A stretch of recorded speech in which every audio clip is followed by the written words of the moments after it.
A ver, chicos, vamos hoy día a ver lo que es, vamos a ver adenomiosis y lo que es endometriosis, ¿ya?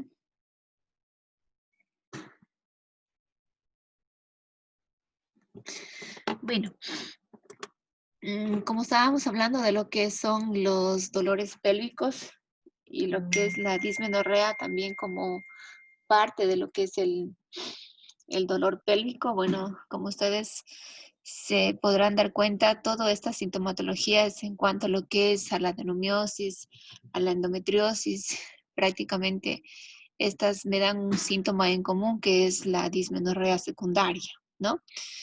Entonces, y también a su vez, estas se relacionan con el dolor pélvico crónico en nuestras pacientes, ¿sí? Entonces, prácticamente tienen una íntima relación, tanto por la dismenorrea y por el dolor pélvico que podemos tener en estas pacientes, ¿no? Bueno, la adenomiosis es una patología ginecológica que no es muy frecuente, sí, que no es muy frecuente lo que es en nuestras pacientes, sí, pero sí existe una prevalencia muy baja en cuanto a lo que es la adenomiosis, sí.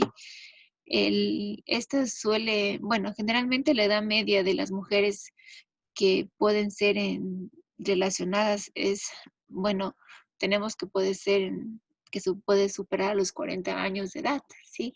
Pero en ocasiones también se suele presentar en edades más tempranas, en edades mucho más tempranas dentro de lo que es la reproducción, ¿no? Entonces, ¿qué es lo que es la adenomiosis, sí? Entonces, ¿se acuerdan cuando estábamos hablando de lo que es de lo que es, ya, ay, espérenme, mi tirero, ya. ¿Se acuerdan cuando estábamos hablando de lo que es el ciclo menstrual, sí? A nivel de lo que es en lo que es la capa secretora de lo que es el ciclo uterino, claramente podíamos ver lo que es las capas que se formaban a partir de lo que es la basal, ¿sí? Entonces te acuerdan del endometrio, todo lo que se formaba, ¿sí? Las capas, la compacta y la esponjosa en este caso. Entonces, todas esas glándulas, todo ese tejido glandular y ese estroma que prácticamente está en la parte central de lo que es el útero, todo esto se va o se traspasa al miometrio, ¿sí? Entonces, de tal manera, esa es la patología cuando estas glándulas o este estroma atraviesa lo que es el miometrio, ¿sí? Entonces, eso se caracteriza principalmente por que tiene procesos relacionados también con lo que es infertilidad, se relaciona muy frecuente o prácticamente se suele decir que tienen los mismos síntomas que la endometriosis y también se relaciona con lo que son los síntomas de los miomas uterinos, ¿no? Entonces, todas estas enfermedades o patologías prácticamente se relacionan en sí, ¿no? Em, bueno, acuérdense que hay sí, factores de riesgo, sí, que prácticamente puede hacer que aumenten estas patologías en sí. Y hay otros también que disminuyen, sí, como ya los vamos a ver, ¿no? Bueno, se cree que prácticamente las causas en sí es desconocida la mayor parte de lo que es esta patología que es la adenomiosis, pero también en cierta forma se la puede relacionar con las teorías que prácticamente son en cuanto a la formación de lo que es la endometriosis en este caso, ¿sí? Ahora, Doctora, ¿hola? hay unos compañeros que están pidiendo acceso para poder entrar. Ya, Sí, gracias.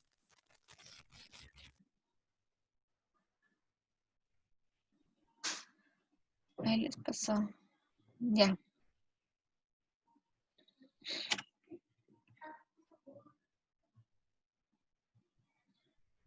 Bueno, entonces, mire, esta es una imagen de lo que es. Ay, espérenme un ratito. Ya. Bueno, esta es una imagen de lo que es. Acuérdense que en el músculo liso solo vemos lo que es la parte de lo que es el músculo liso, ¿sí? Y entre el músculo, pues podemos divisar, podemos observar pequeños vasos, ¿no? Pero aquí tenemos que este tejido estromal o este tejido de glándulas endometriales atraviesa lo que es el miometrio y se queda hasta más allá de 2.5 milímetros, ¿no? 2.5 milímetros llega a lo que es a la capa muscular y en cuanto a lo que es al miometrio, y esto es lo que prácticamente se relaciona con lo que es la adenomiosis, ¿sí? Ahora, acuérdense que hay factores de riesgo, ¿sí? Que prácticamente estos pueden que las pacientes tengan mucho o con más frecuencia lo que es la adenomiosis, ¿sí? El aumento de la paridad, la menarca temprana, y lo que son los ciclos menstruales que prácticamente eh, puede presentarse con dolor, en este caso la dismenorrea, ¿no? Entonces, estos prácticamente son los mismos síntomas y los signos que podemos observar en cuanto a lo que es la endometriosis, ¿sí? Miren, entonces, la parte de acá, sí, estamos observando, esto es una pared uterina, una pared del músculo uterino que prácticamente es normal, ¿sí? No tenemos la presencia prácticamente de lo que es el músculo uterino.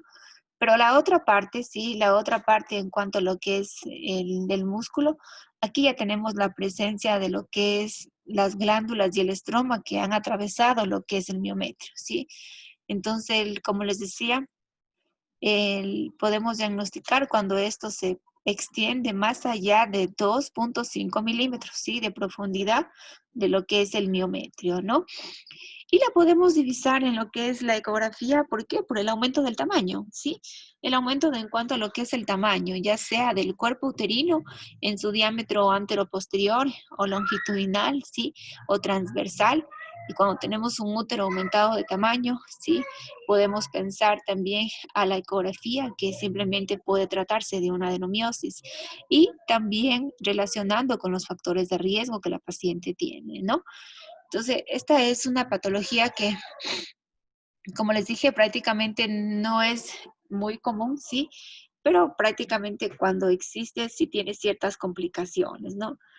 Dentro de la causa, posiblemente, bueno, acuérdense que la edad más o menos está entre los 35 y los 50 años, ¿sí? Siendo un poquito más después de los 40, ¿no? Ahí tenemos lo que es la adenomiosis, ¿sí? No mucho en la edad reproductiva, aunque también la podemos presentar en la edad reproductiva, un poco más temprano se puede decir, ¿no? Entonces, podemos tener traumas que se relacionan a algún momento que rompen en sí la barrera entre lo que es el endometrio y el miometrio. ¿Cómo pueden ser estos traumas? En este caso puede ser un legrado, ¿sí? Un legrado, cuando a las pacientes se le ha realizado un legrado y prácticamente como que en el momento de legrar se raspa mucho la capa basal, ¿sí? Se raspa la capa basal de tal manera que se le produce un trauma, esta capa basal se la hace muy delgada y tenemos la pérdida de la continuidad, en este caso de la barrera entre lo que es el endometrio y el miometrio, y tenemos el traspaso de lo que es de las glándulas endometriales, ¿sí? Entonces, el legrado, sí, es una de las complicaciones. La multiparidad, sí, al menos un embarazo es un factor de riesgo para lo que es. Y enfermedades ginecológicas, también la enfermedad pélvica inflamatoria, cesáreas previas que ha tenido la paciente y también la presencia de lo que son los miomas uterinos también es otro riesgo, ¿sí? Ahora, miren, aquí tenemos las capas, ¿no? ¿Se acuerdan cuando estábamos hablando del ciclo menstrual? Sí. Entonces, eh, esta parte, toda la parte de aquí, pues ya donde tenemos, esta parte es el miometrio, ¿sí? Las fibras musculares y aquí tenemos los vasos, ¿sí? La presencia de lo que son las arterias, ¿sí? Tenemos aquí. Ahora, acuérdense que esta capa, sí, toda esta capa, la del endometrio, sí, que estamos hablando de unos 7, unos a 10 milímetros, sí. Acuérdense del endometrio de 7 a 10 mililitros, más o menos el tamaño, sí, pero acuérdense que esto va a depender del ciclo menstrual, sí. Pues si tengo un ciclo menstrual, ¿qué le digo? Si está lo que es la menstruación, va a ser una línea muy pequeña, hiperecogénica. Acuérdense que puede medir hasta 4 milímetros. Conforme va creciendo, tenemos un endometrio proliferativo, ¿sí? Que puede llegar hasta 10, hasta 11. Y de ahí tenemos el más grande, que es el secretor, que puede llegar hasta 18, hasta 24, dependiendo, ¿no? Entonces, toda esta capa de lo que es el endometrio, ¿sí? En el momento de que yo tengo una paciente con adenomiosis, prácticamente no distinguimos muy bien lo que es el endometrio porque existe una mezcla, ¿no? No sabemos dónde empieza ni en dónde termina porque no existe esa línea hiperecogénica que nosotros vemos y tampoco vamos a ver ese endometrio clásico trilaminar que lo podemos observar en la ecografía, ¿no? Prácticamente vemos una sola masa, ¿no? Y eso es el diagnóstico que lo podemos, esto es una pauta para el diagnóstico en lo que es la adenomiosis, ¿no? Como les dije, se asocia a miomatosis uterina en un 25 a 50%, la endometriosis igual a un 28% aproximadamente, ¿sí? Pero que les quede muy claro, la edad, estamos hablando de 35, 45, ¿sí? Como un máximo a los 40 años de edad suele presentarse más lo que es la enfermedad en este caso, ¿no? Ya, entonces se cree que, bueno, acuérdense que la hiperplasia endometrial basal que tenemos aquí como parte del inicio en este caso de un endometrio hiperplástico, se puede decir que podemos tener en estas pacientes porque prácticamente aquí nosotros en la ecografía vemos un endometrio que no lo podemos identificar y por lo tanto toda esa parte está como aumentada de tamaño, ¿no? Entonces existen 4 teorías, sí, más o menos que podemos decir que estas son las causantes de que se pueda producir lo que es la adenomiosis, ¿sí? Una es la herencia, ¿no? Es igual que lo que es los miomas uterinos. ¿Se acuerdan que cuando estábamos hablando ayer de lo que son los miomas?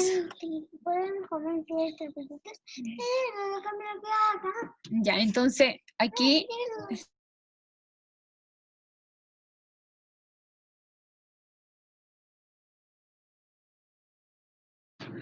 bueno, perdón un ratito. A ver, entonces estábamos hablando de lo que es las teorías, aparentemente en cuanto a lo que es la formación de lo que son la adenomiosis, ¿no?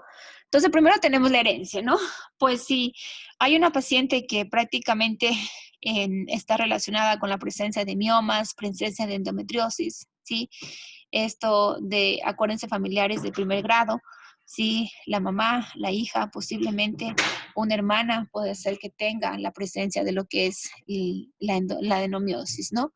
En cuanto a lo que es el traumatismo, como les decía, aquellas lesiones, aquellas pacientes que han sufrido legrados, que les han realizado legrados 2 o 3 legrados, ¿sí? Aquellas pacientes que también se relacionan con abortos frecuentes, por eso a veces cuando tenemos un aborto temprano, menos de las 12 semanas, es recomendable hacer el tratamiento médico, ¿no? Médico. Estoy hablando de solo la dosis, dar la dosis de misoprostol, que generalmente la manejamos con 400 microgramos sublingual y hacemos un control de una ecografía en unos 4 días, ¿sí? ¿Y por qué es temprano? Sí, porque sabemos que como es temprano, la presencia de restos corioplacentarios es muy poca, ¿sí? Entonces a veces no existe o no hace falta realizar un legrado. Peormente si tenemos una paciente que es joven y que no ha tenido hijos en este caso, entonces a veces sí le podemos causar un trauma, entonces tenemos que ver las dos contras, ¿no? Pues si le hacemos el legrado o no. Entonces aquí yo creo que más nos va a ayudar mucho dar el tratamiento médico por los posibles traumas que le podamos nosotros crear a nuestras pacientes, ¿no? En cuanto a la hiperestrogenia, acuérdense que en las mujeres con adenomiosis, los estrógenos se sintetizan tanto en el tejido endometrial como en el tejido ectópico, ¿sí? Entonces, este tejido ectópico me estoy hablando al endometrio que está en el miometrio. Ese es el tejido ectópico, ¿sí? Entonces, aquí se cree que hay gran cantidad de estrógenos, ¿sí? Tanto por los dos lados, el tejido endometrial y también lo que es el tejido ectópico, en este caso, el que está en el miometrio, ¿no? Y bueno, se cree también que hay una transmisión viral. Algunos investigadores mencionan una transmisión viral, ¿sí? Pero no hay unos estudios que sí respalden esta teoría, ¿sí? Prácticamente hoy en día esto está en supuestos, ¿sí? A veces menciona que puede ser la presencia de un virus que puede producir esta alteración a nivel endometrial, pero prácticamente no la tenemos muy clara, ¿no? Ahora, entonces, cuando estamos frente a lo que es la adenomiosis, podemos tener cierta clasificación en cuanto a la adenomiosis. Esto es en cuanto a la extensión, ¿sí? Hay una clasificación en cuanto al grado 1, grado 2 y el grado 3. El primer grado es una lesión focal, que quiere decir que es como que está localizada en la superficie, ¿sí? Y esta no alcanza el tercio medio del miometrio, ¿sí? Entonces como que no es tan complicada, ¿no? Luego tenemos lo que es el grado 2, la adenomiosis en el grado 2, la lesión es un poco más difusa, ¿no? Aquí sí va a alcanzar el tercio medio de lo que es el miometrio en este caso. Y la lesión 3, pues esta es más complicada, más severa, más extensa, ¿sí?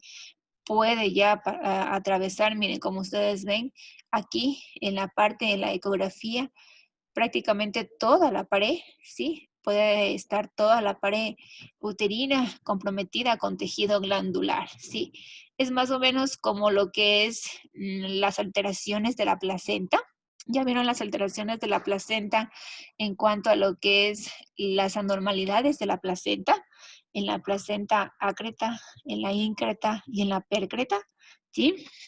Más o menos así es. Cuando tenemos una anormalidad en la, en la formación de la placenta. Estos vasos de la placenta atraviesan todo lo que es la pared uterina y estamos hablando de una placenta íncreta, ¿sí? Íncreta. Entonces, eso quiere decir que supuestamente la paciente va a tener múltiple sangrado en el momento del parto, sí, posiblemente tendremos que terminar en una histerectomía. ¿Sí? Porque el momento que vamos a desprender la placenta, no se va a poder desprender de la placenta, porque no tenemos esa capa de Nitabuch, ¿sí? La capa basal, ¿sí? No la tenemos, prácticamente aquí está mezclada todo lo que es el miometrio con la placenta, ¿sí? Entonces los vasos espirales van a estar prácticamente adheridos a todo lo que es el tejido endometrial. Entonces aquí en estas pacientes tienen el riesgo de sangrar y posiblemente tengamos que terminar en una histerectomía, ¿no? Y si estamos hablando de pércreta, es mucho más complicado porque la placenta no solo va en el útero, sino también va a los órganos vecinos, ¿sí? Prácticamente estoy hablando de vejiga, colon, ¿sí? Los que están cerca en este caso. Entonces, más o menos así es para la comparación, ¿sí? Pero bueno, esta adenomiosis no es tan complicada, ¿no? Acuérdense que esta adenomiosis con lo que es la miomatosis son una de las causas importantes para realizar histerectomía en las pacientes, ¿no? Prácticamente van de la mano, ¿no? Em, También tenemos otra clasificación de acuerdo a la forma, ¿sí? Entonces, esta clasificación se refiere más a la parte endometrial, ¿sí? ¿Cómo son los nódulos endometriales? Si son grandes, si son pequeños, en este caso, ¿no? A la parte del miometrio comprometida, ¿sí? La clasificación que vimos anteriormente es más relacionada con la parte del miometrio que está comprometida, ¿sí? Los dos terceras partes, la cuarta parte o todo lo que es la pared uterina. Aquí prácticamente se refiere más al espesor, se puede decir, de los focos endometriales que están dentro de lo que es el miometrio, ¿sí? A veces puede ser focal cuando están delimitados en una sola parte, ¿sí? podemos tener en una sola pared, ¿sí? Están delimitados, ¿sí? O pueden estar prácticamente, se los ve como un solo nódulo, más o menos como un mioma, se puede decir, ¿sí?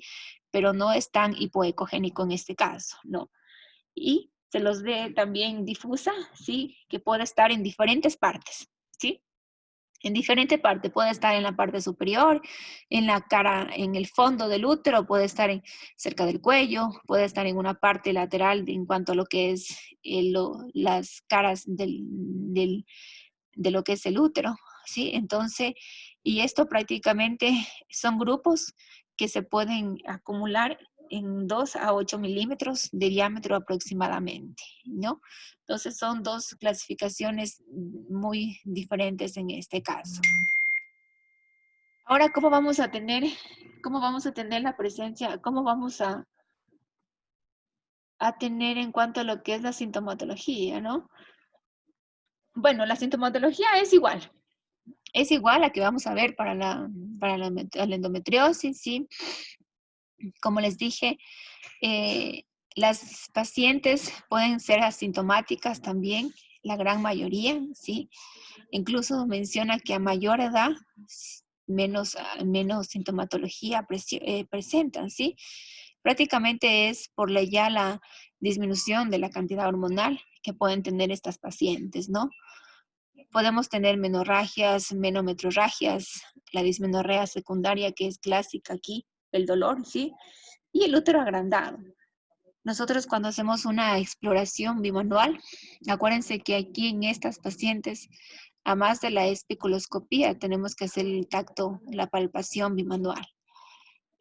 Ahí en la palpación bimanual podemos encontrar un útero que está grande, ¿sí? O incluso cuando hacemos una palpación suprapúbica. Acuerden que cuando ustedes hacen suprapúbico, sí, la palpación, el útero debe estar intrapélvico, ¿sí? El útero generalmente no se lo topa. El útero se lo topa cuando ya tengamos, ¿qué les digo? Un útero de unos 13 o unos 14 centímetros cuando ya sale. Por eso cuando nosotros tenemos un embarazo de 12, 13 semanas, lo podemos ya palpar a nivel del abdomen, porque ya sale intrapélvico, ¿sí? Entonces, si puedes, hacen un tacto y lo topan al útero, entonces, si lo topan, perdón, a través de lo que es suprapúbico, entonces es porque está grande el útero. Estamos hablando de unos 12 o unos 13 centímetros aproximadamente, ¿sí? Y entonces, si no está embarazada, pues tenemos que pensar en una patología relacionada con lo que es adenomiosis o una miometosis uterina, ¿sí? Porque generalmente tenemos un útero agrandado. Otra sintomatología es la dispareunia, ¿sí? Que es el dolor durante lo que es las relaciones sexuales, la hipermenorrea, el aumento de lo que es el sangrado. Acuérdense que estos pacientes, si tenemos gran cantidad de tejido endometrial, tenemos estrógeno, progestágeno, pues el sangrado va a ser grande, el sangrado va a ser bastante, ¿sí? Vamos a tener hipermenorrea, porque no solo va a sangrar, como les dije, del tejido endometrial normal, sino también del tejido ectópico en este caso, del que está dentro de lo que es el miometrio. El diagnóstico, bueno, miren, aquí también tenemos el examen físico para que les quede muy claro. Lo que más caracteriza es el útero agrandado. El útero agrandado que lo vamos a tener, ¿sí? En lo que es la palpación, ¿sí? Y bueno, puede haber un dolor, ¿no? Puede estar sensible, puede haber dolor a la palpación, sí, puede ser dolor leve, ¿no? O a veces puede hacer que no sienta dolor, ¿sí? Es también dependiendo de otras patologías subyacentes, pero lo que más caracteriza es el útero agrandado que vamos a tener en estas pacientes. Ahora, el diagnóstico diferencial son todas las patologías que hemos visto, ¿no?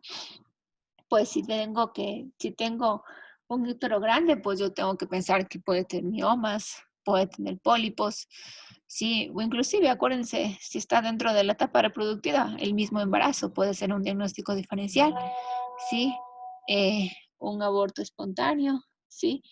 Entonces, todas estas, inclusive, también acuérdense si tenemos alteración eh, de lo que es el, de lo que es el endometrio puede relacionarse con un cáncer endometrial, ¿sí? También lo podemos tener, ¿sí? Entonces todo eso, sí, podemos pensar en el momento de lo que es el diagnóstico diferencial en nuestras pacientes, ¿no?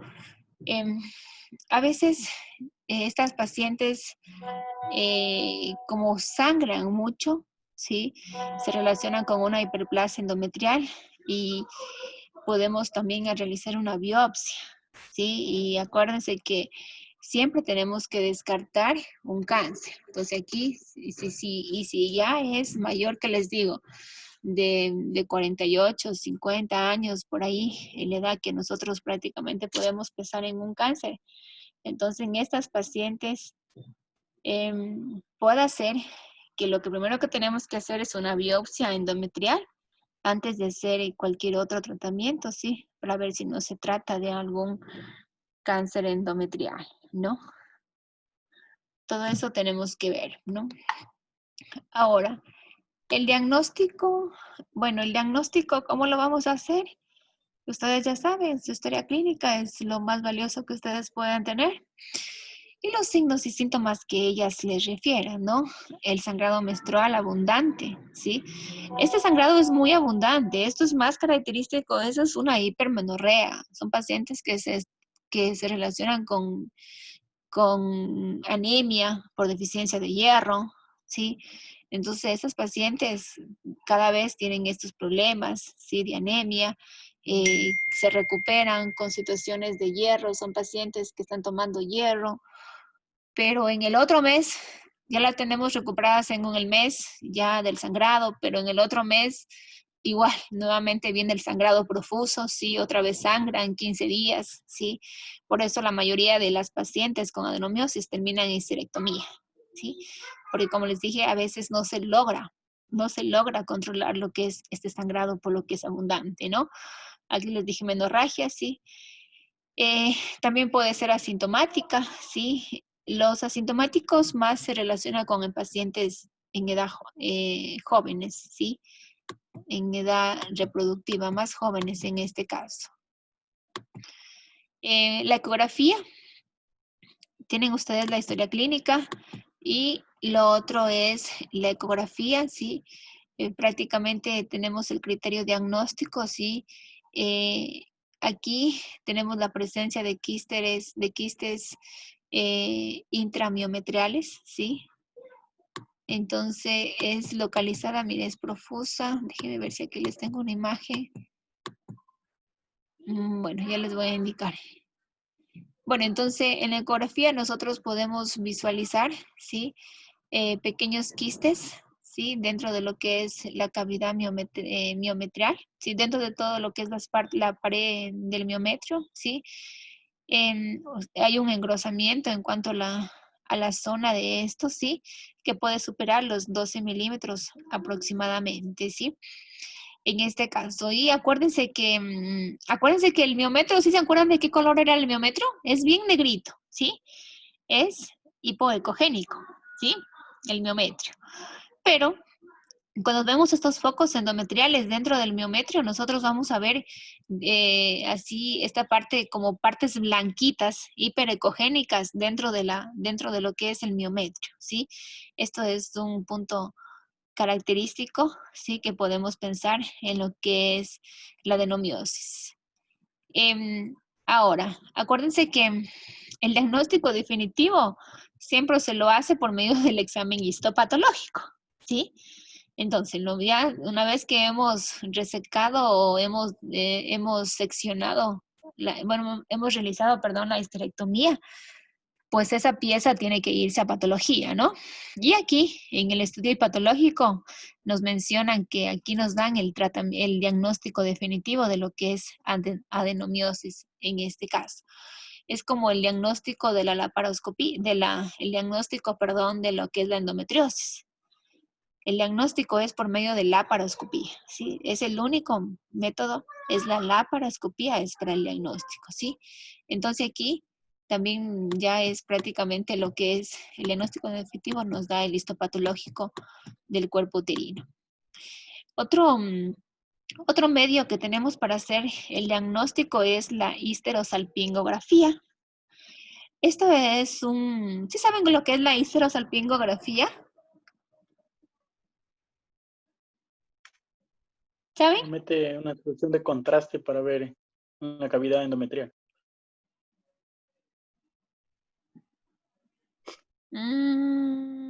Ya,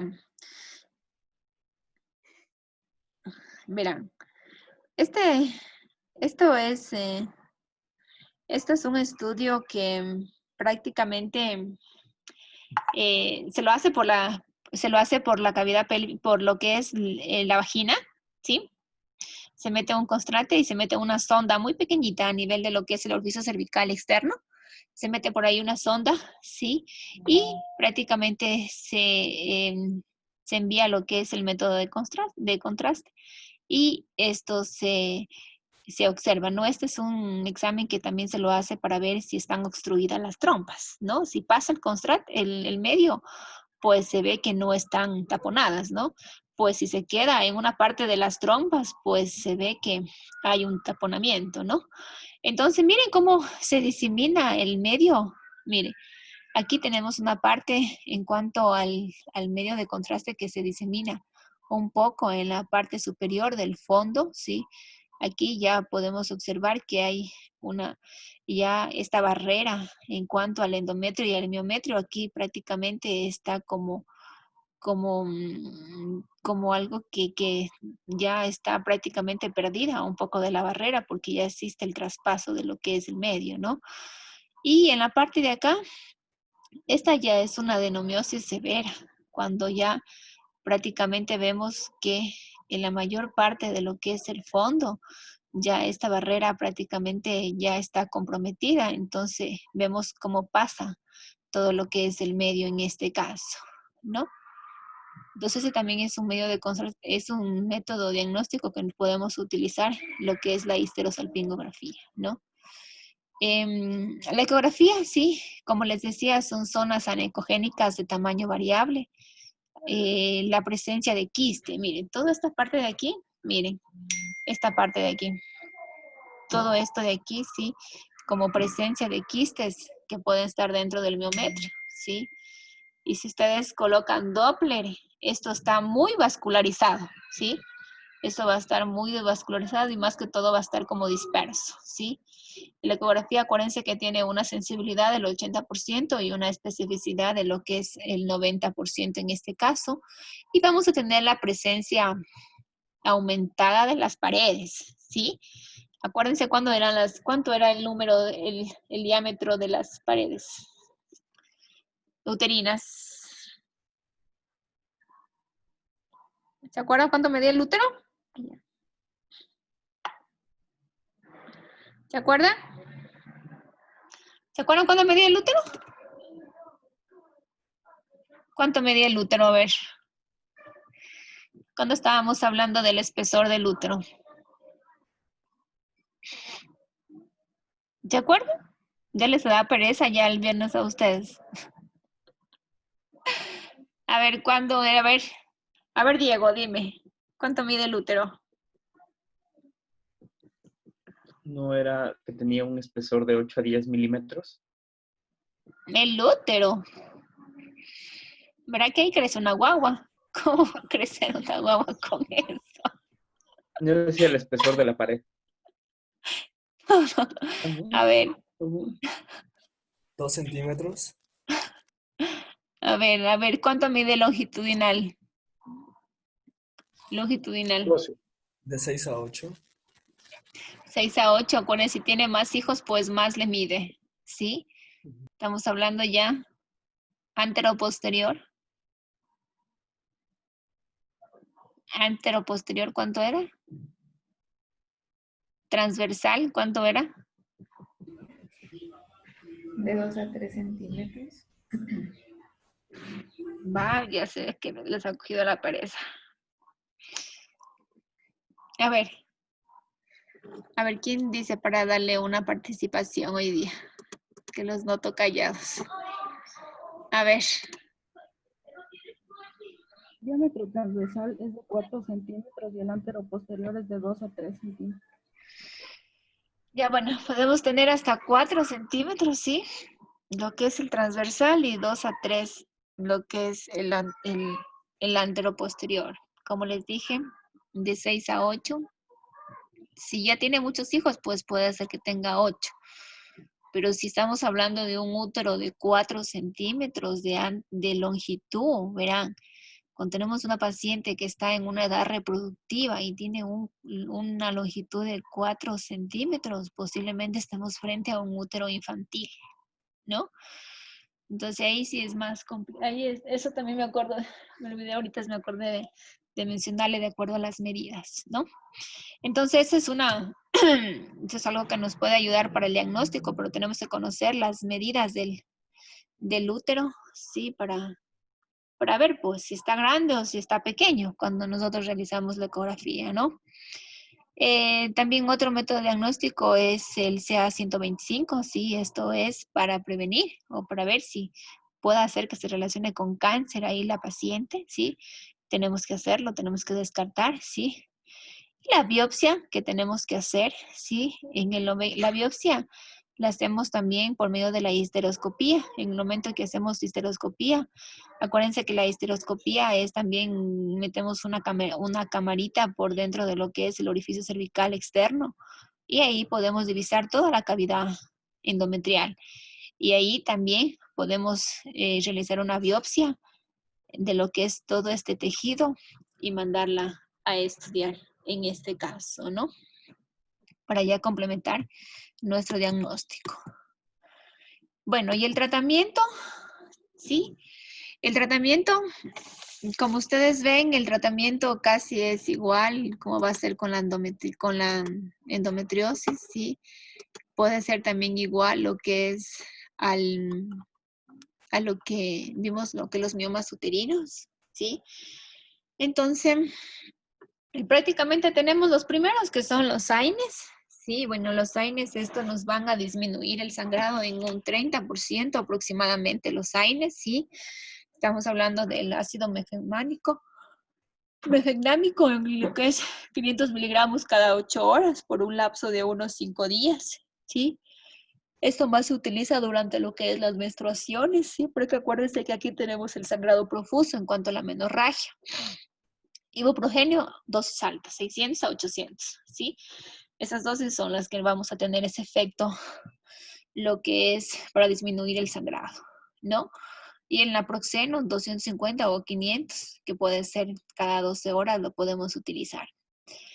En los anticonceptivos orales, el que nos va, el progestágeno, los anticonceptivos orales, los que estén combinados, los que tengan etilenilestradiol de 30 microgramos, más dienogés. Acuérdense que ese es el progestágeno ideal para la menorragia, el dienogés, ¿sí?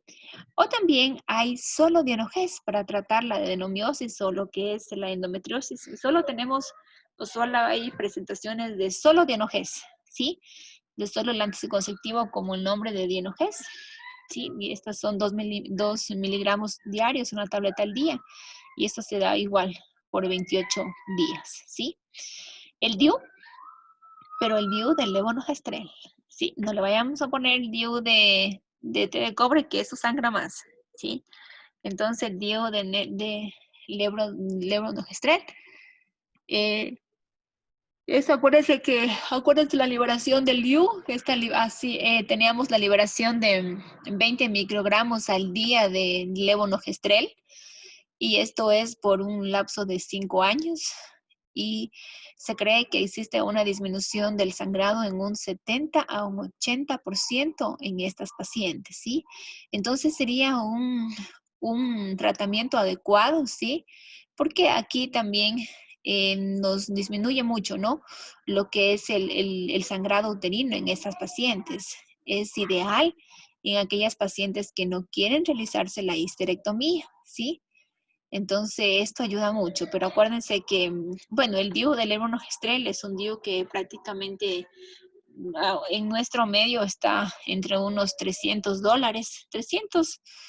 280 a 350 se puede decir, Entonces, el costo sí es un poquito elevado, ¿sí? Pero no es tan costoso como la histerectomía, ¿no?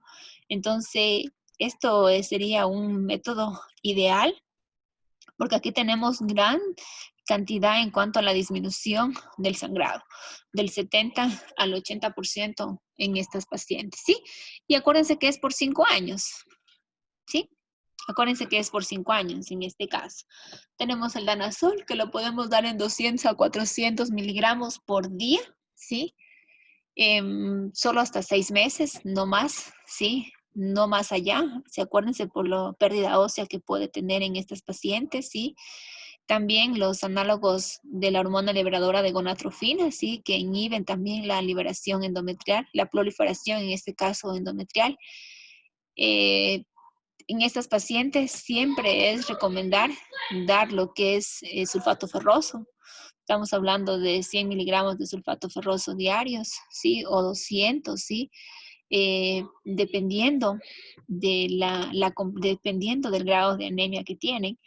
O podemos también dar sulfato ferroso intravenoso, 300 miligramos de sulfato ferroso en 300 cc de solución salina y le podemos colocar a la paciente al goteo, que les digo, de unos 12 gotas por minuto, ¿sí? Dependiendo si no existe ninguna reacción, ¿no? Y el otro tratamiento, el último, pues ya es la histerectomía, ¿sí? Entonces, esta es ya la histerectomía, ¿sí? Y acuérdense que también la gran mayoría de pacientes acceden por la histerectomía. ¿Por qué? Porque son pacientes ya de edad avanzada. Estamos hablando de 35 para arriba, 35 o 40 para arriba. Entonces, son pacientes que ya han tenido su ciclo reproductivo ya prácticamente complementado. Entonces aquí ya ellas mismas mencionan que inclusive el útero ya no existe, no es de importancia, ya estamos hablando de 40, 42, 45, ¿sí? Entonces aquí puede ser que para estas pacientes que ya han tenido los hijos, que ya han tenido un ciclo reproductivo adecuado, que ya han tenido sus hijos, en esos pacientes puede ser que sea el tratamiento ideal, en este caso de la histerectomía, ¿sí?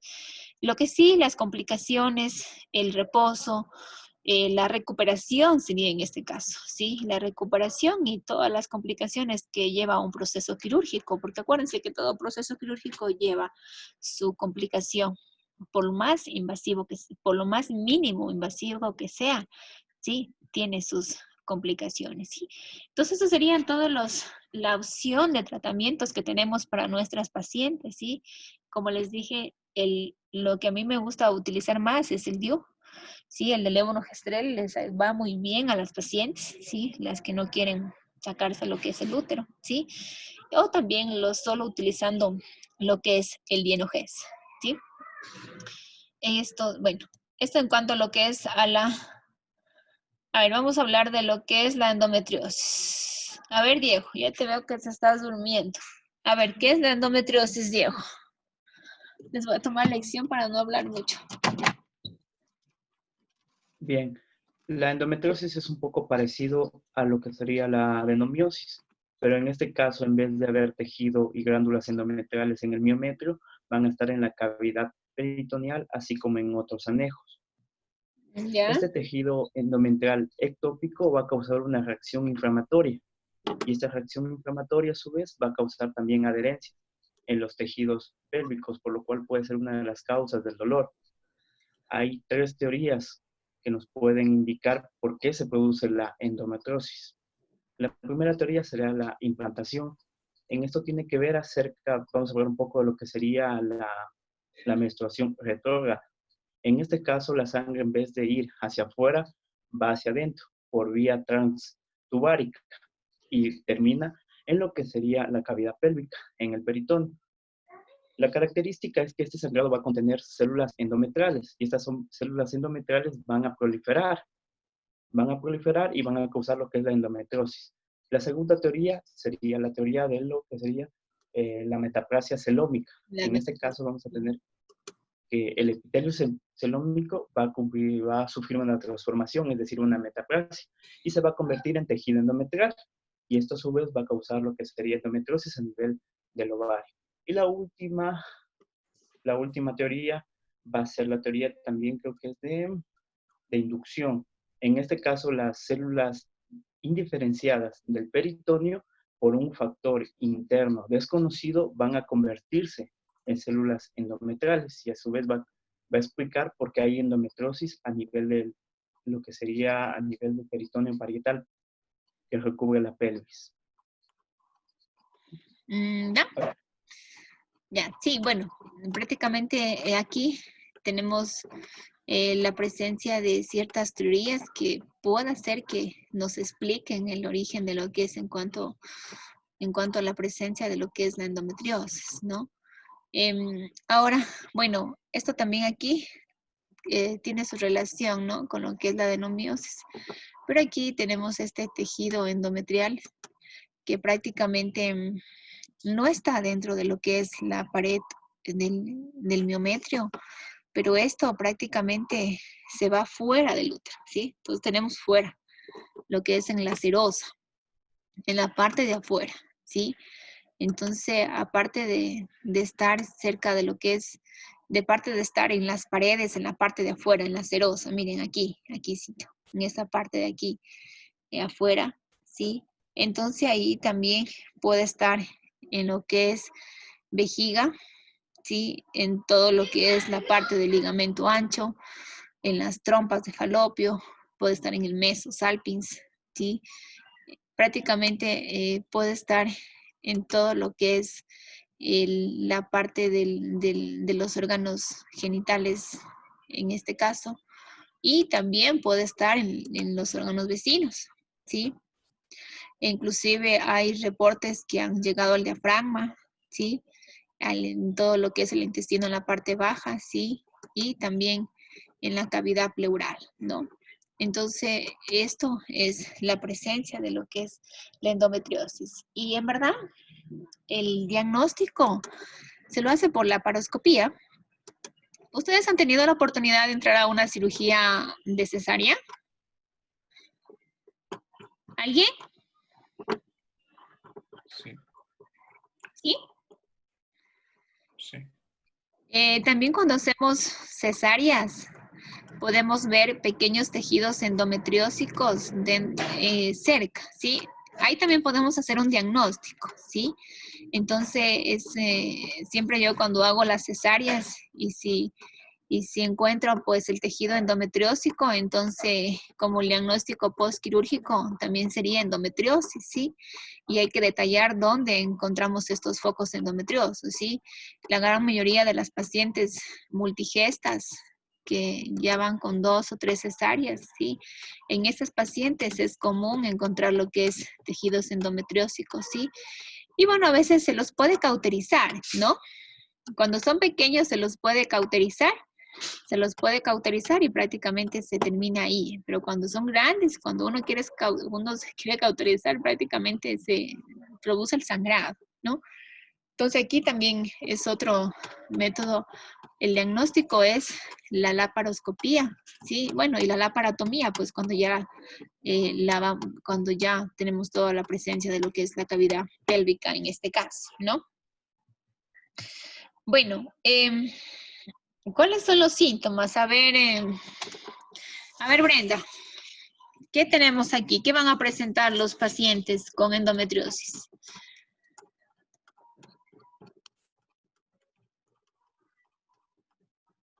¿Brenda? ¿Está allí o no está allí? Sí, doctor, no valía mi mouse.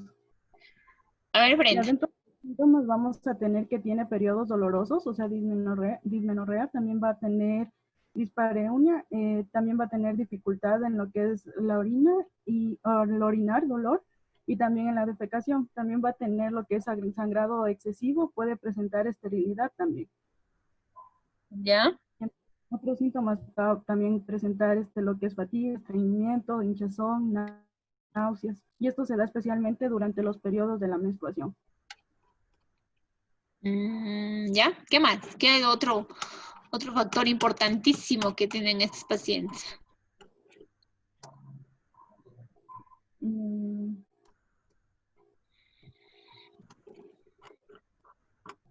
No recuerdo.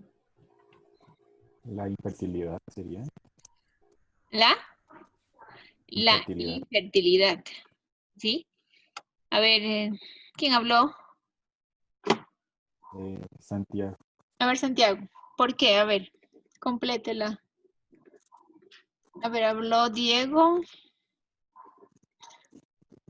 Diego, Brenda. ¿Quién más fue la que le pregunté? A los dos, ¿cierto? A ver, Santiago. Porque, o sea, no va a estar en el endometrio. Estas porciones del estroma o de las glándulas del endometrio se van a encontrar en otras vísceras, que va como que en cierta manera a reducir la prevalencia de la posibilidad del embarazo. ¿Por qué más? También puede ser porque causa adherencias. ¿Ya? ¿Qué más? Otra característica es de que los ciclos se producen como ciclo anovulatorios. Y también va a haber este propio tejido endometrioide, se va a ubicar a nivel de los orificios de las tubas, entonces puede obstruir, ¿sí? A nivel del orificio de las tubas. O también puede ser la teoría de la inmunidad, en la cual la proliferación de los macrófagos puedan destruir lo que serían los espermatozoides. Es la teoría de la inmunidad. Ya. También porque el tejido endometrial se puede localizar en los ovarios, lo que se conoce como los endometriomas, y eso dificulta la ovulación. ¿Ya? Eso, los endometriomas, ¿sí? Entonces, el tejido endometrial se ubica lo que es en el... Ay, se me fue el internet. Esperen un ratito.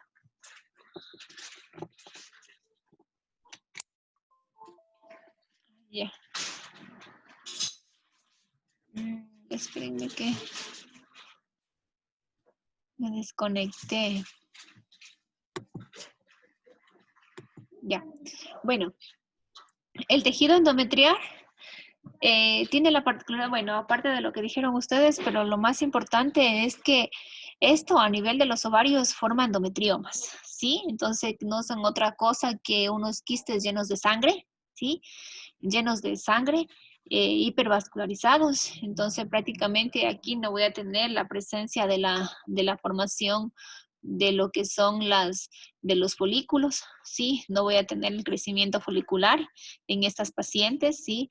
Son pacientes que prácticamente la mayoría de estas pacientes con endometriosis terminan haciéndose fecundación in vitro porque no existe la posibilidad, en este caso, del crecimiento folicular, ¿no? Por la presencia de los endometriomas en el ovario, ¿no? Y pues si se produce si se produce la fecundación, el in vitro sí que se realiza, tenemos que tratarlas con progesterona a altas dosis, ¿sí? Durante las 6 primeras semanas. Esto es la particularidad de estas pacientes, la presencia de los endometriomas. Entonces, por eso es que estas pacientes, ¿sí? Son pacientes que prácticamente el 50% de estas pacientes tienen infertilidad, ¿sí? Por no decir más, yo diría aunque sea más, ni siquiera estamos hablando del 60 al 70% de estas pacientes se relacionan con procesos de infertilidad en estas pacientes, ¿no? Bueno, ¿y cuál es lo característico que tienen estas pacientes? Es el dolor. Eso es lo más característico también, ¿no? Es el dolor que ellas pueden presentar, sí, durante lo que es la menstruación, sí. Este es uno de las más de lo que es característico en estas pacientes, ¿sí? Y lo que les decía, la endometriosis se diagnostica generalmente por la paroscopía, ¿sí? Por la paroscopía, pues vamos a tener el diagnóstico porque ahí podemos ver los focos endometriales que están por todo lado, ¿sí? Y también podemos ver los endometriomas, ¿sí? Que son, como les dije, unos ovarios grandes, ¿sí? Son quistes grandes, ¿sí? Llenos de sangre, ¿sí? que vamos a tener, eso es también la presencia de, eso lo podemos ver por ecografía, ¿sí? Esos endometriomas sí los podemos ver por ecografía de acuerdo a las características que cada uno de estos tiene, ¿sí? Pero entonces esto es lo más importante en cuanto a la esterilidad, el dolor y el diagnóstico que es por laparoscopía. Ahora, tenemos aquí, bueno, en cuanto a lo que es, acuérdense que la prevalencia de la endometriosis es muy amplia, ¿sí? Es muy amplia. Tenemos que puede estar en pacientes prácticamente que tienen lo que se sitúa en lo que es la edad reproductiva, ¿sí? Esto es muy importante. Y aquí como que existe el antecedente de estas pacientes, ¿sí? Hay una predisposición familiar, pueden haber defectos también anatómicos, pero existen factores que prácticamente ayudan, ¿sí? Factores protectores y factores de riesgo, ¿sí? Entonces, acuérdense que dentro de los factores de riesgo para una endometriosis, ¿sí? Dentro también tenemos la esterilidad, ¿sí? Aquellos pacientes que no fecundan. También menciona que puede ser la literatura de las pacientes pelirrojas. ¿Saben por qué? De las pacientes, ¿saben por qué? El lunes les pregunto que me vayan a averiguar, porque tienen predisposición para lo que es endometriosis. Las que tienen menarquia temprana, sí, por el tiempo de exposición también a las hormonas, las que tienen lo que es duración más corto del ciclo menstrual, aquellas pacientes que tienen hipermenorrea, las que sangran demasiado, las nulíparas, aquellas que pueden tener alteraciones en cuanto a lo que es los conductos de Muller, ¿sí? Bueno, también menciona el embarazo gemelar, ¿sí? Aquellas pacientes, bueno, que tienen endometriosis en cuanto a hermanas, ¿sí? La mamá ha tenido endometriosis, ¿sí? Entonces aquí también tenemos la presencia de lo que es la endometriosis, ¿no? También dice que la dieta rica en grasas también es la predisposición, ¿sí? Y en cuanto al consumo de carnes rojas, ¿no? Ahora, en los factores que prácticamente pueden ser protectores frente a la endometriosis, nos habla mucho de la multiparidad, ¿sí? De la lactancia, ¿no? La lactancia constante, en este caso, y también la exposición intrauterina a la nicotina, ¿sí? Aquí se acuerdan las madres fumadoras, menciona también, esta también me puede disminuir lo que es, bueno, y acuérdense también las pacientes que hacen ejercicio, las pacientes que tienen una dieta rica ¿qué les digo? En vegetales, en frutas, ¿sí? Entonces, esto también ayuda mucho a disminuir lo que es la endometriosis en este caso. Ya, entonces tenemos, aquí se me fue. Ya. Entonces no es otra cosa que todas estas células endometriales, ¿sí? Ectópicas porque prácticamente están fuera de su lugar, ¿sí? Fuera del tejido endometrial y esas se van a implantar fuera de lo que es el útero. El momento de implantarse, estas provocan una respuesta inflamatoria, ¿sí? Por eso es el dolor que ellas van a tener, las pacientes, durante lo que es la menstruación en este caso, ¿sí? Y como dijo, tenemos tres teorías importantes. La teoría de la implantación de Sampos, ¿sí? Que esta prácticamente proviene que el tejido endometrial descamado durante la menstruación pasa a través de lo que es las trompas, ¿sí? Pasa las trompas y alcanza lo que es la cavidad peritoneal y llega ahí, se implanta y crece y se produce una reacción inflamatoria, ¿no? Y bueno, y este es igual, funciona igual, sí, igual sangra, ¿sí? En el momento en cuanto a lo que es los ciclos menstruales, ¿no? La teoría de lo que es la celómica o teoría también de Meyer, ¿sí? En donde existen células multipotenciales que pueden ser inmaduras, ¿sí? Que prácticamente producen un revestimiento celómico, en este caso embrionario, y que ésta se transforma después en tejido endometrial, Sí, y la última teoría, sí, la teoría también que está conocida como trasplante directo, sí, es otra explicación. En el caso de la endometriosis, cuando se hace lo que es la cesárea, sí, y a veces, ¿qué les digo? Cuando se hace la cesárea y se queda también tejido endometrial fuera, ¿sí? Cuando no se hace la histerorrafia adecuada, cuando no se une el miometrio con el miometrio o cuando a veces se queda el endometrio en la parte de afuera, sí, a veces es una alteración, sí, entonces o no se produce una cicatriz adecuada, entonces puede ser que se produzca aquí una causa para la endometriosis. Existe una clasificación, ¿sí? Existe una clasificación que nos va a dar la severidad, en este caso, de acuerdo a la enfermedad, ¿sí? A ver, vamos a hablar de esta clasificación. Esta clasificación es muy bonita en cuanto a la endometriosis. A ver, Camila. ¿Camila? ¿Camila está? ¿Camila? ¿No está La doctora Camila? dijo que se le había ido la luz en el barrio.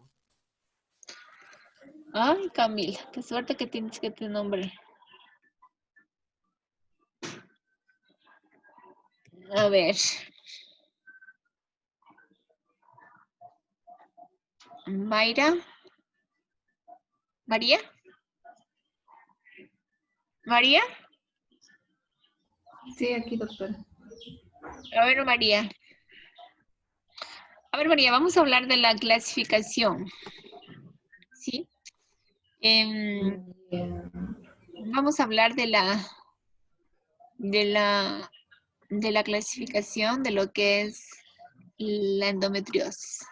¿Sí? A Bueno, ver. de acuerdo a la clasificación de la endometriosis, dependía por una parte la profundidad de la localización y por otra por la formación de las adherencias, tanto del útero como de los anejos también.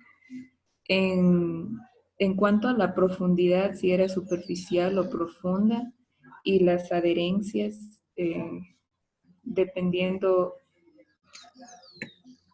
si se encontraba en la trompa o el ovario. ¿Ya? ¿Qué más?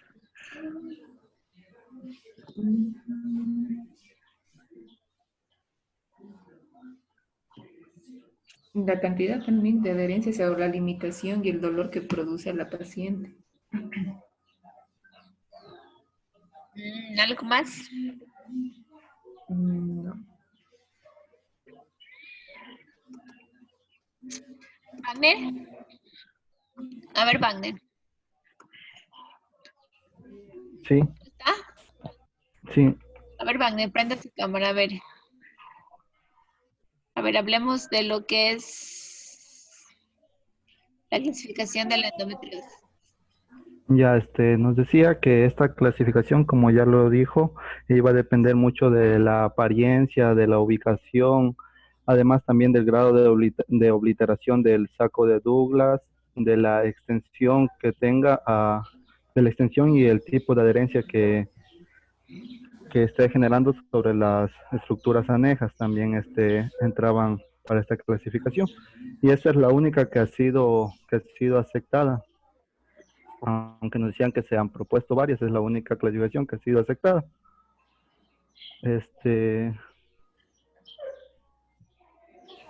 ¿Ya?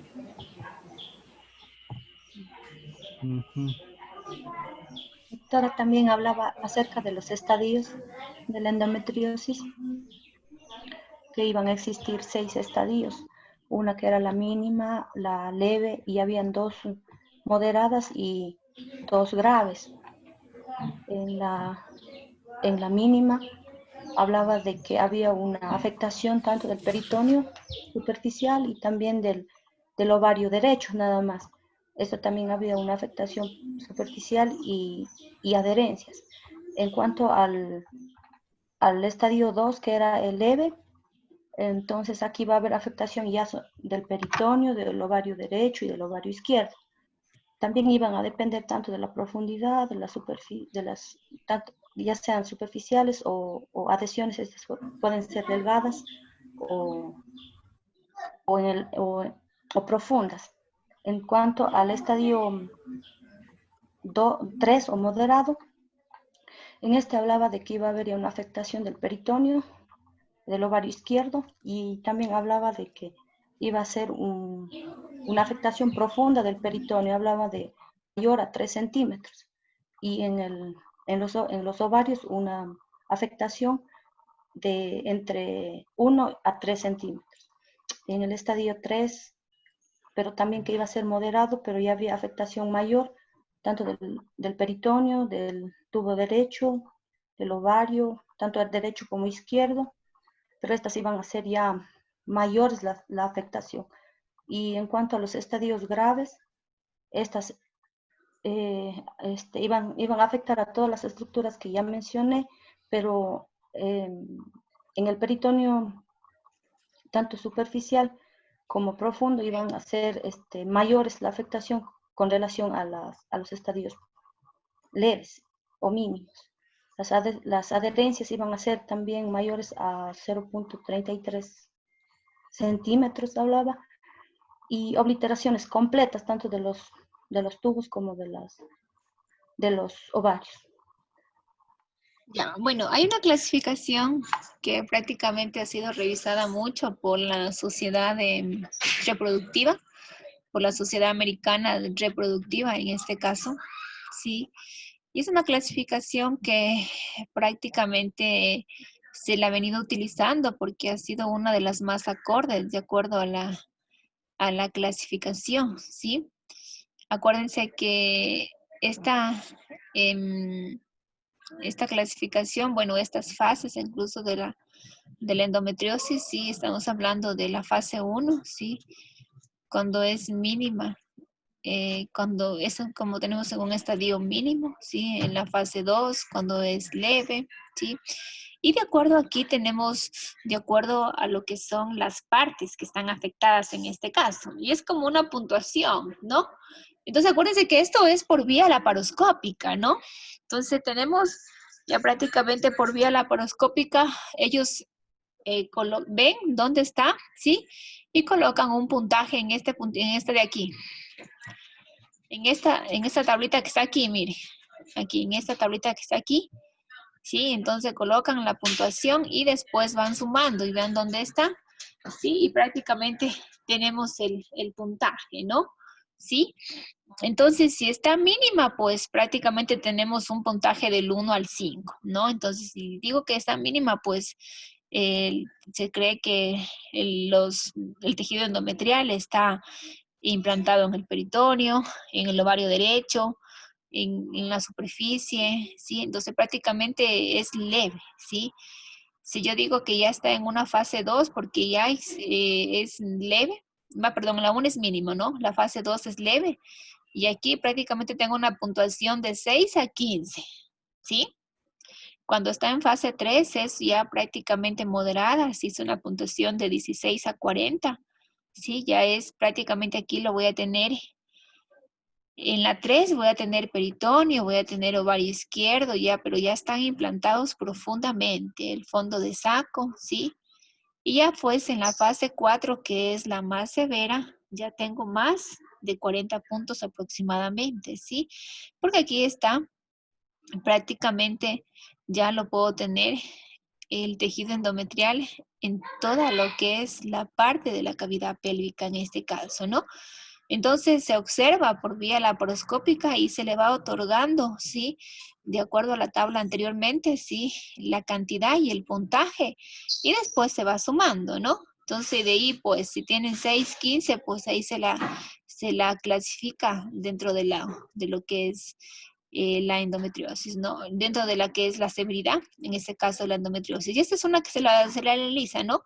Se la realiza con más frecuencia. Acuérdense que esta clasificación se realiza en aquellas pacientes que tienen que tienen ya esterilidad ya por más de 4 o 5 años y que más de eso tienen el dolor pélvico crónico, tienen endometriomas, entonces son pacientes que prácticamente deberíamos realizar una laparoscopía para ver el estadio de la endometriosis, ¿no? Son pacientes que va de cajón a la laparoscopía para ver el estadio, ¿no? Entonces esta es la clasificación, esa también la tenemos aquí en lo que es en Novak, ¿no? Entonces, mire, esos son todos los que se puede decir, los signos y los síntomas que puedan presentar nuestras pacientes, caracterizando siempre la dismenorrea, ¿sí? La dismenorrea, que bueno, que ya saben que es durante la menstruación, pero aparte de eso, estas pacientes pueden tener el dolor pélvico, ¿sí? El dolor pélvico que está constante, que prácticamente hacen la mujer adulta que prácticamente hace, que les digo, se ocupa o hace alguna actividad física, ¿sí? Ya tiene instaurado lo que es el dolor, ¿sí? Entonces, la localización del dolor a veces es variable, ¿sí?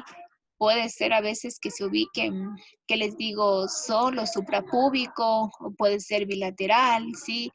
O el dolor puede irse al recto, puede extenderse, que les digo, hasta lo que es la parte del sacro, ¿sí? Puede haber un dolor lumbar bajo, ¿sí? Bueno, el dolor puede tener diferente situación en este caso, ¿sí? Entonces, pero si la paciente cada vez le refiere que este dolor está ahí y que no suele pasar con ningún analgésico, ¿sí? Entonces, esas pacientes sí son candidatas a tener lesiones endometriales en este caso, ¿no? A veces puede ser que esas pacientes tengan un endometrioma o tengan estas enfermedad puede ser que sea mínima o leve, ¿sí? Porque las pacientes que tienen endometriosis severa son unos dolores que prácticamente a estas pacientes habrá que internarlas para que les suela pasar el dolor, en este caso durante la menstruación, ¿sí? También dependiendo de la severidad del dolor, podemos también ver también en un poco el estadio, en este caso de las pacientes, ¿no? Bueno, la disuria, sí, acuérdense, si tenemos ya tejido endometrial y cerca de lo que es la vejiga, vamos a tener ciertas complicaciones, ¿sí? El dolor no cíclico no siempre puede estar en la menorrea. La dispareunia, en la menstruación, perdón, la dispareunia, que es el dolor cuando uno tiene relaciones sexuales, sí, eso es un dolor por la inflamación, sí, del tejido endometrial, sí. ¿Saben lo que es la disquesia?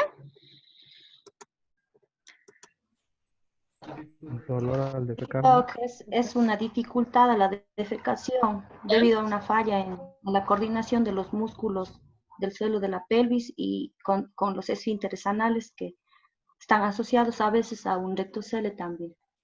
Ajá, cuando hay gran cantidad de endometrioma cerca de la parte posterior de lo que es el colon sigmoide, ¿no? Entonces, y esto prácticamente le representa a la paciente mucho dolor también, ¿sí? En este caso, ¿no? Ahora, ¿cómo hacemos el diagnóstico? Bueno, acuérdense que aquí no vamos a encontrar aquí el útero grande, ¿sí? Pero aquí vamos a encontrar la presencia de los endometriomas, ¿sí? Entonces, si hacemos una palpación bimanual, si palpamos fondos de saco laterales, podemos palpar tumoraciones a nivel de lo que son los ovarios y estas tumoraciones pueden ser los endometriomas, ¿sí? Entonces aquí también lo que llama la atención es el dolor, ¿sí? Que se realiza porque prácticamente cuando nosotros palpamos, ¿sí? Aquí prácticamente por la presencia del tejido endometrial inflamado existe un dolor a nivel de lo que es fondos de saco, si palpamos ligamentos uterosacros, ¿sí? En ese momento de la palpación, ese dolor es muy característico de estas pacientes que tienen endometriosis, ¿sí? Y bueno, como dice ahí en la inspección, no van a ver nada, ¿no? Si ustedes hacen una espeloscopía, no es que van a ver ahí el tejido endometrial cerca del cuello, ¿sí? O en el cuello, sino prácticamente todo está dentro de la cavidad, ¿sí? Entonces aquí la palpación bimanual nos ayuda mucho en este caso. Aquí lo que manda para lo que es el diagnóstico son los síntomas que les refiere a la paciente, ¿sí? Como les dije, aquí tenemos que hacer la laparoscopía, pero no todas las pacientes vamos a hacer laparoscopía, ¿ya? Si yo sospecho, acuérdense que ya la laparoscopía las hacemos en esos pacientes con una endometriosis severa, ¿sí? Una endometriosis moderada, ¿sí? Aquellas pacientes que desean la fertilidad. ¿Por qué?